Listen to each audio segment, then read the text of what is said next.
Kev G weather overview. We've had a very chilly April around the New York metropolitan area. We are just shy of 3 degrees below normal for the monthly mean temperature right now. And we haven't hit 70 since March 20th.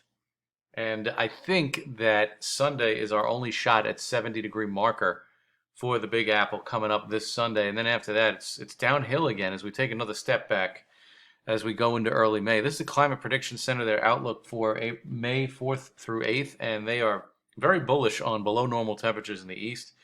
And that's going to mean highs generally in the mid to upper 50s. Now, the sun is very strong this time of year, so any breaks in the clouds and these temperatures are going to be higher than that.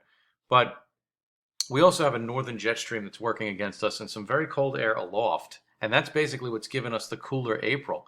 This northern jet stream swooping down, a blocky pattern, and just really just not able to pull a string together of nice days one after the other. It's been scattered. It's been few and far between. Not what we want to see. So get out there and enjoy. I think much of this weekend is going to be all right. It's just getting there that'll be a little bit problematic as we get this storm system to work through over the next couple of days. So check out the Climate Prediction Center. They've been doing a great job. Now, the storm for the end of the week looks like it's going to move in slower than I originally thought. So much of tomorrow, while it is going to be cloudy and windy and winds blowing out of the south, bringing in some moisture, we're not going to see all that much rain. We're going to have to wait until Thursday afternoon for this slow-moving cold front to move through.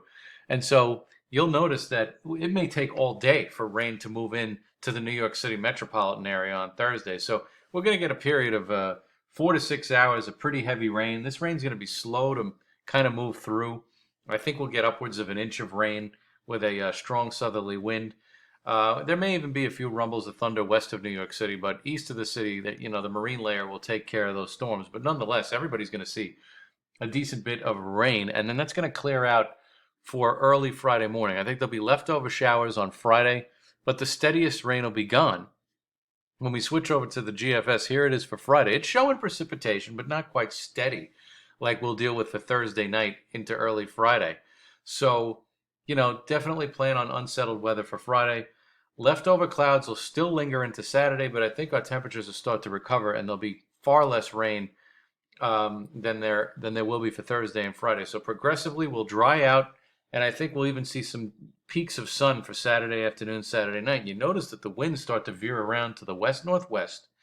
And then as we get into Sunday, the winds are coming straight from the west. That's a warm wind downsloping off the Appalachian Mountains. That's going to give us a shot at 70 degrees. Cross your fingers on Sunday in the New York metropolitan area. I think mid and upper 60s will do it out on Long Island as the stubborn sea breeze starts to kick in the afternoon. But even there, very nice day.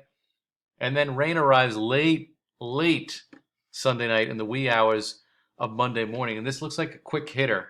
We may get a half inch to an inch of rain with that one, but it'll be gone by Monday morning. And then we're still sort of in the line of fire with every couple of days, a disturbance moving through. This is Tuesday night with more showers and maybe even a rumble or two of thunder. But the big story, I think, in the mid to long range is the continued temperatures below normal where they should be this time of year. You look at Weather Underground. I mean, Sunday we make a run at 70. Monday, we dial it back with leftover clouds and early morning rain. And then look at Tuesday, Wednesday, Thursday. I mean, this may be on the low side, because if you do get any type of sun, you're going to pop these temperatures up higher than what they're forecast. But still, the general theme is that we have a northerly jet stream intruding into the region and disturbed weather, which will keep us on the cool side as we start May 2020.